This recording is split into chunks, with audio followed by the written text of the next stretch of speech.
안녕하세요. 경제를 말하다입니다. 2022년이 저물어가고 있습니다. 그리고 새로운 한 해가 시작됩니다.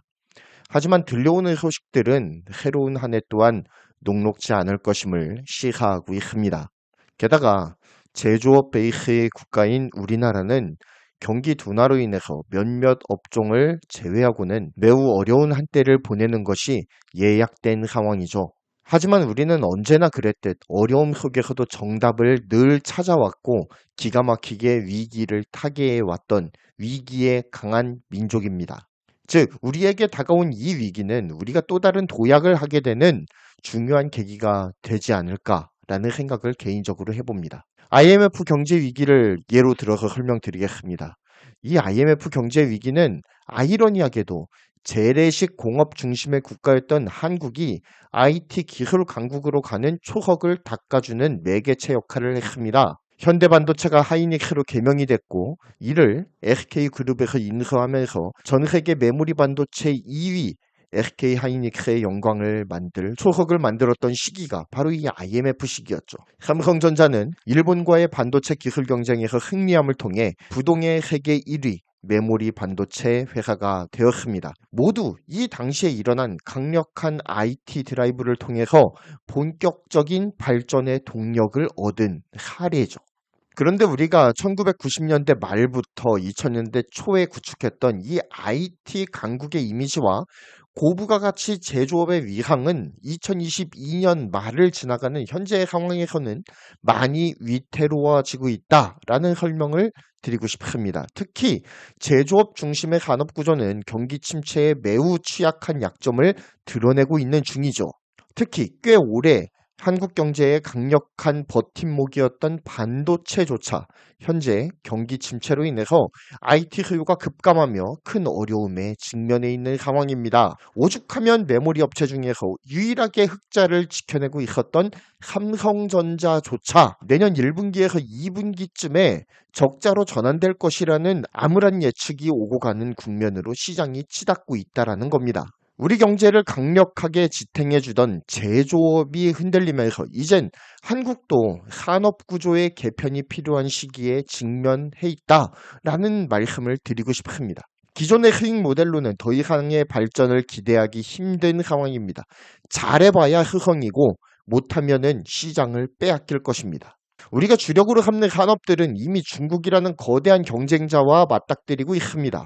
물론 중국은 로우급, 한국은 하이엔드급으로 산업 구조가 재편되면서 수익성에서만큼은 승기를 잡았다라고 하지만 안심할 수가 없어요. 중국이 계속해서 기회를 얻고 또한 기술을 고도화시킨다면 머지않아서 이조차도 추격을 허용하게 될 것입니다.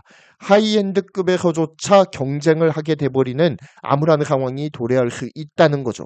제조업은 어찌되었든 수많은 경쟁자와 경쟁해야 되는 업종이에요. 그리고 수익성을 제고하기 위해서 끊임없는 투자가 이루어져야 하고요. 또한 기술 개발도 선행이 되어야 하는 업종입니다. 그만큼 에너지가 많이 소모되고 고정비도 크지만 수익이 그리 높지 않은 것이 사실이에요. 하지만 아까 서두에서 제가 뭐라고 말했습니까? 위기는 또 다른 기회를 불러오는 손님이에요. 이 손님을 어떻게 맞이하느냐에 따라서 험난한 2023년이 수월해질지 아니면 더욱 차가워질지가 결정날 것입니다. 아니, 2023년뿐만 아니라 2023년 이후에 한국의 상황이 나아질 것인가 아니면 퇴보할 것인가가 바로 이 2023년을 기점으로 판가름 날 것이라고 저는 생각합니다. 이번에 전례 없는 전 세계적인 경기 침체에 직면하면서 한국도 이제는 답을 찾아야 하는 상황에 처해 있다라는 거죠.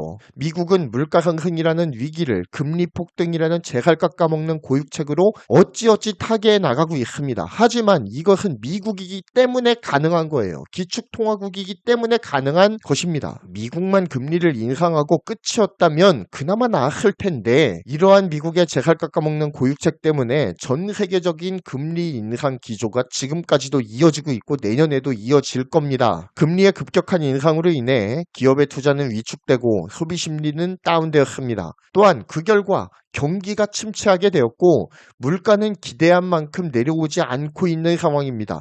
물론 요즘 꺾이고는 있지만 기대한 만큼 드라마틱하게 꺾이고 있진 않아요. 이것은 글로벌 경기가 쉽게 안정되긴 글렀다라는 이야기고요. 또한 2023년도에도 여전히 힘든 여정이 되풀이될 것이다 라고 하는 것은 기정사실처럼 받아들여지고 있습니다. 우리가 오매불망 기대하는 메모리 업황 개선도 빨라야 2023년 말에나 가능하지 않을까라는 암울한 전망이 나오고 있는 중이죠. 물론 메모리 업황이 2023년 1월 10일에 출시를 공언한 인텔 사파이어 레피즈의 출현과 함께 또 다른 전기를 맞이할 것이다 라고 하는 분석도 있기는 합니다. 하지만 생각해 보시기 바랍니다. 아무리 사파이어 레피즈가 2023년 1월 10일 이번에는 딜레이 되지 않고 정확하게 출시가 된다고 하더라도 기업 투자 심리가 위축된 현 상황에서 서버 CPU를 교체하려는 수요가 얼마나 늘어날지 장담하지 못하는 상황이에요. CPU가 DDR5를 지원하는 모델로 교체가 되면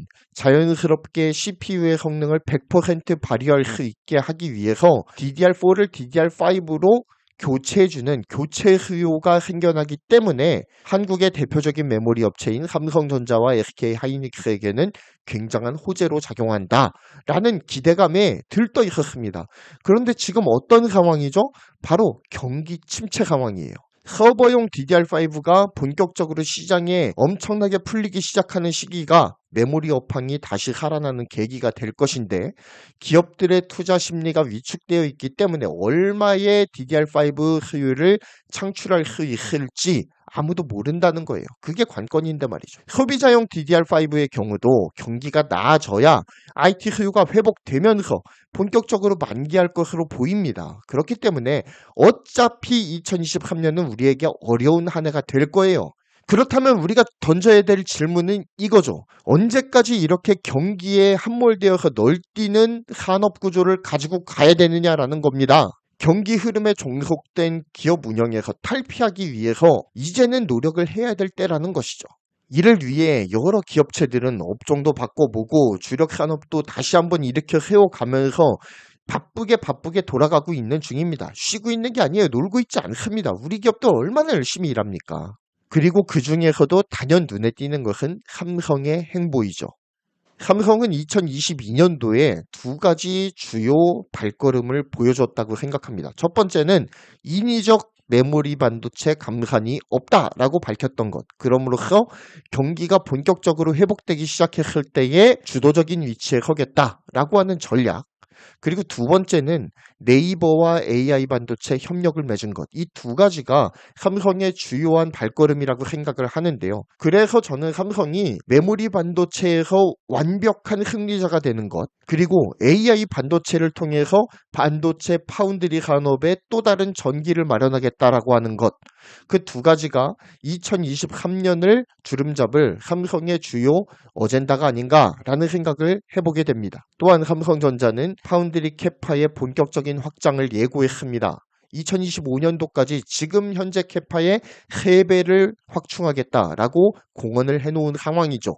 이렇게 삼성전자가 파운드리에 적극적으로 투자를 늘리면서 반전의 계기를 이루려고 노력을 하고 있습니다. 하지만 상황은 녹록치 않아요. 근래에 들어오는 파운드리 관련 소식을 들어보면 엔비디아, 퀄컴 등에 이어서 기대를 모았던 테슬라의 차세대 자율주행 칩까지 모두 TSMC로 향했다라고 하는 잿빛 소식들이 들려오고 있습니다. 결국 불황기에는 안정적인 칩 생산이 가능한 1등 업체로의 쏠림 현상이 두드러지게 일어날 수밖에 없다라고 하는 것을 여실하게 드러내 보여주고 있죠. 아무리 TSMC가 라인 가격을 올려친다고 하더라도 수율이 아직까진 불안정한 2위 삼성에 비해서 안정적인 수율로 대량 생산이 가능한 1등 업체 TSMC에서 생산함을 통해 비용을 최적화할 수 있기 때문입니다. 아무리 올려친다고 하더라도 규모의 경제가 일어나기 때문에 효율적인 운영이 가능해지는 거예요. 그리고 안정적인 물량의 확보가 가능해지는 거죠. 2022년도에도 이렇게 1등 설림 현상이 확연하게 드러나고 있는 상황에서 2023년도에도 불황이 계속될 거라고 하는 것이 이미 예고가 된 상황입니다. 그렇다면 삼성으로서는 기대해 볼 수 있는 것이 두 가지가 있겠죠. 낙스 효과 그리고 내부 물량의 확대, 이 두 가지일 겁니다. 얼마 전에 퀄컴이 TSMC에서 전량 생산할 것으로 예상이 되었던 스냅드래곤 8젠2의 일부분을 삼성 파운드리에서 생산하기로 결정을 했죠. 그리고 삼성 파운드리에서 생산하는 물량은 좀 더 성능을 높인 프리미엄급이라고 합니다. 물론 물량은 굉장히 적은 수량이겠죠. 하지만 어찌됐든 이러한 것들이 대표적인 낙스 효과의 수혜라는 생각이 듭니다. 물론 무조건 낙스 효과가 나쁘다라는 말을 드리는 것이 아니라 이러한 낙스 효과 또한 삼성전자가 충분한 제조 기술력을 갖추었기 때문에 누릴 수 있는 호사라는 이야기를 드리는 거예요. 하지만 언제까지 TSMC 뒤치다거리나 해주고 있을 거냐는 말입니다. 어부지리 낙스 효과를 노리는 것은 2025년까지예요. 2025년이 되면 본격적으로 인텔이 파운드리 사업에 뛰어들기 시작하면서 삼강 구도가 형성이 될 겁니다. 그러면 이때 가장 큰 타격을 보는 업체는 어디가 될까요? TSMC일까요? 아닙니다. 2위 업체인 삼성전자가 될 가능성이 매우 커요. 그렇기 때문에 삼성전자는 이러한 불상사가 일어나지 않도록 어떻게 해서든 외부 고객을 충분하게 확보함을 통해서 파운드리 수익성을 담보해야 되는 상황입니다. 하지만 고객사를 확보하기에 삼성 파운드리가 처한 현실이 그렇게 녹록하진 않아요. 이미 대다수의 미국 업체가 TSMC와 손을 잡고 있기 때문에 삼성전자 입장에서는 중국 쪽을 손을 잡을 수밖에 없는 상황이거든요. 그런데 지금 문제가 되는 것은 무엇입니까? 삼성이 중국과 손을 잡는 순간 미국의 미운털이 박히게 된다는 굉장히 치명적인 약점이 예약되어 있는 상황이라는 거예요.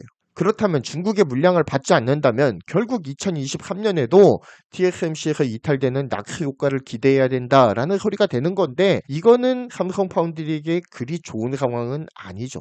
결국 삼성 파운드리가 일어서기 위해서는 결국 내부 물량을 획기적으로 늘려서 점유율을 방어하는 것이 현재 취할 수 있는 최선이 될 거예요. 하지만 현재 삼성 시스템 LSI의 설계 기술력은 한숨만 나오는 상황이죠. 애플의 A 시리즈는커녕 스냅드래곤뿐만 아니라 미디어텍의 하이엔드급 AP와 비교해도 뒤떨어지는 성능과 전성비를 갖는 똥시노스가 자리 잡고 있다라는 겁니다. 하지만 똥시노스를 버릴 수는 없는 것이 또 삼성의 입장이에요. 결국 현 상황에서 삼성이 기대할 수 있는 답은 똥시노스를 액시노스로 만드는 방법밖에 없다는 겁니다. 업계에서 계속 나오는 이야기가 2025년까지 갤럭시 전용 칩셋을 만들겠다라고 합니다. 그런데 전용 칩셋을 만든다고 해서 그것이 범용 칩셋인 스냅드래곤을 넘어설 수 있을까요? 회의적입니다. 스냅드래곤은 가만히 있느냐고요. 거긴 지금 누비아 인수하고 난리가 났는데 가만히 있지 않죠. 아마 훨씬 더 날아오를 겁니다. 하지만 삼성 입장에서는 액시노스를 절대 포기 못하죠. 결국 삼성 파운드리의 발전은 현재 상황에서는 액시노스의 선전에 달려있다고 해도 과언이 아닙니다. 그리고 액시노스의 선전은 곧 설계 기술이 획기적인 진보를 이루는 것으로 귀결될 거예요. 설계 기술이 진보되지 않으면 액시노스는 여전히 똥시노스로 남아있을 겁니다. 적어도 스냅드래곤에 필적할 만한 수준의 갤럭시 전용 칩이 나와줘야 그나마 비빌만한 계기가 마련될 수 있을 거예요. 2025년이면 스냅드래곤 8젠 4 정도가 될 것 같은데요. 갤럭시 전용 칩이 나온다고 해도 차차 세대 스냅드래곤에 비빌 데가 없다면 그야말로 삼성 LSI나 파운드리나 답 없는 상황이 연출될 겁니다. 갤럭시 전용 칩이 실패를 하면 또다시 퀄컴 온리의 상황이 지속이 될 텐데 퀄컴이 차세대 스냅드래곤을 삼성 파운드리에서 전량 생산할 수 있을까요? 이미 신뢰가 한번 깨져버렸는데 말입니다. 이미 8젠1에서 신뢰가 깨진 바가 있기 때문에 전량을 삼성에 맡기진 않을 거예요. 8젠2와 같이 TSMC와 나눠먹기를 해야 되는 상황이 또 벌어질 거고요. 당연히 TSMC에서 다수의 칩을 생산하고 삼성에서는 일부만 낙스 효과가 떨어지게 되겠죠. 그렇게 되지 않으려면 결국엔 2025년에 나올 갤럭시 전용 칩이 놀라운 성능으로 출시되어야만 한다라고 하는 절대절명의 결론에 다다르게 되는 겁니다. 그리고 현재 이재용 회장이 고심하고 있는 삼성전자 M&A에서도 준수한 설계기업의 인수가 필수적으로 논의가 되어야 된다고 생각해요. 물론 그것이 ARM만을 말하는 것은 아닙니다. ARM은 어차피 못 오를 나무예요. 삼성이 인수하겠다고 생각해 보십시오. 규제 당국에서 가만히 있겠습니까? 어찌되었든 퀄컴이 누비아를 인수하면서 획기적인 성능의 전환을 이루었지 않습니까? 그것과 같이 삼성전자도 제2의 누비아를 찾아야 된다라는 거죠. 설계가 똥인데 제조가 금일 수는 없습니다. 마찬가지로 설계는 금인데 제조가 똥일 수도 없죠. 파운드리와 팹리스는 서로 매우 밀접한 관계를 가지고 협업하는 존재이지 경쟁하는 존재가 아닙니다. 설계 역량의 강화는 곧 파운드리 제조 경쟁력의 강화와 연결되어 있는 거예요. 좋은 칩이 설계가 되면 이에 따라 공정 기술력도 덩달아서 향상이 되는 겁니다. 제가 생각하기에 엑시노스가 망했잖아요. 삼성 파운드리가 딱 엑시노스 생산할 만큼의 기술력을 갖췄다라고 생각을 합니다. 그러니까 더 나은 소스를 퀄컴에서 가져왔음에도 불구하고 제대로 생산해내지 못하는 거죠. 그래서 메이저 팹리스를 잡는 것이 중요한 겁니다. 공정혁신도 함께 이루어지는 거예요. 그러면 삼성 파운드리의 공정혁신이 이루어지면 공정혁신으로 인해서 낙하 효과를 누리는 것은 무엇이 되겠습니까? 국내의 소부장 업체들이 그것을 또 나누어서 누리게 되겠죠. 이러한 선순환이 일어나는 겁니다. 그러니까 한마디로 삼성 파운드리의 성패는 삼성 LSI의 설계 역량을 얼마나 드라마틱하게 올릴 수 있느냐에 달렸다라고 보아도 과언은 아니라고 생각하거든요. 물론 제2의 누비아를 찾는 것이 쉽지는 않죠. 만약 제2의 누비아와 같은 업체가 없다면 누비아의 역할을 해줄 수 있는 인사라도 영입을 해야 됩니다. 어찌되었든 설계 기업을 인수를 하든 정말로 기가 막힌 설계를 해줄 수 있는 기술자를 데리고 오든 어찌되었든 삼성의 설계 역량을 획기적으로 업그레이드 시킬 수 있는 조치는 반드시 2023년에 이루어져야 됩니다. 2023년에도 대한민국의 경제 위기는 미래 진행형일 겁니다. 이제는 획기적인 산업 패러다임의 전환이 필요합니다. 삼성에도 변화가 필요합니다. 이제까지 삼성이 첨단 제조를 통해서 왕좌에 올라섰다면 이제는 첨단 설계 역량 강화를 통해서 웅비하는 삼성이 되었으면 좋겠고요. 경제를 말하다였고요. 구독, 좋아요, 알림 설정 부탁드립니다. 감사합니다.